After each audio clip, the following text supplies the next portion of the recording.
I only spoke to the Prince briefly on 2 occasions many years ago. Once when he came to my school, and once when I went to his palace at St James's, as one of the millions of young people lucky enough to have taken part in the Duke of Edinburgh's award scheme. To be at the palace that day, I'd hiked round Kinder Scout, camped in Snowdonia, and got lost in the Cheviots. For the Gold Award, amongst much else, one has to learn a new skill. And when the Duke came to my group, he asked us what new skill we'd learnt. I told him proudly I had learnt to drive. So the Duke asked, with 4 or 6 horses? He pretended to be surprised when I said, no, sir, a car. So his decision to give up what would have been a glittering career in the Navy and make his duty to support his wife in her role took him into uncharted territory and left him exposed. For if he was not the head of the family, what did that make him? There was no reassuring recognition that he was no less of a man for what he did in putting her first and putting himself second. Of course, Mr. Speaker, it takes a remarkable man to be a leader, but it takes an even more remarkable man to support a woman leader, and that's what Prince Philip did. When we hear the Queen speak, we know that she always weighs her words carefully. And what she said at their golden wedding anniversary in 1997 was that Prince Philip had, quite simply, been my strength and stay all these years.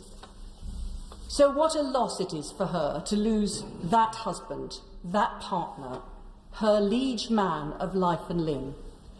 We're rightly paying tribute to his work on the environment, for young people, our armed forces, and much else besides. He did his work, but above all, he enabled the Queen to do hers, and for that he deserves our recognition and gratitude. He served this country by serving his Queen.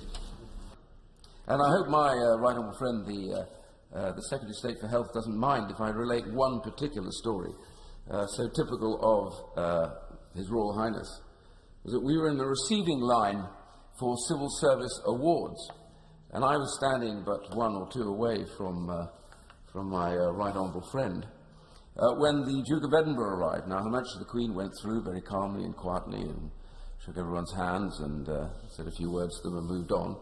He came through just behind her, and as he was getting to my right honourable friend, asking people what they did, he asked him, "What do you do?" And he boldly announced, this is some years ago, that he had just been put in charge of nuclear submarines. But, he said, smiling, "I don't know anything at all about them, Your Royal Highness." Whereupon he guffawed immediately and said, "How typical! Typical of politicians! In charge of something and not a single clue about it," he said. Roared with laughter and walked on. Everybody else complete and utter silence. He asked me what I did, and I said, "Sir, nothing that important." And we moved on, which had the merit of being true. I have to say, Mr. Speaker, he was straight and very funny. And that's a key element to this. In this generation, I wonder what he thought about social media, where everybody complains or bellyaches the whole time about everything, about each other, often rudely and arrogantly, something that he would have considered, I think, in that generation, would have considered appalling. If you have nothing good to say about someone, then the old rule was, then don't say it. Of course, this will fly over our heads here, I suspect, quite happily. Can I therefore end, Mr. Speaker, by simply saying that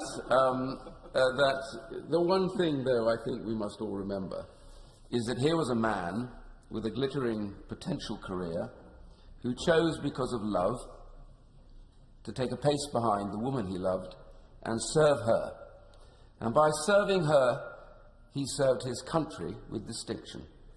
Nothing else needed to be said. His departure is a loss for us all. But in the fact that we have such a great monarch, the reality is because we had a great man beside her.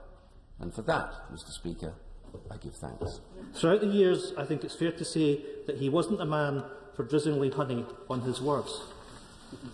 That trait equally applied to the advice he gave, and there is one memorable piece of advice he gave on the length of speeches, which I dare say some members might even think applies to myself. When it came to the length of a speech, he advised, "What the backside cannot endure, the brain cannot absorb." With that timeless piece of advice from the Duke of Edinburgh, I shall bring my remarks to a close.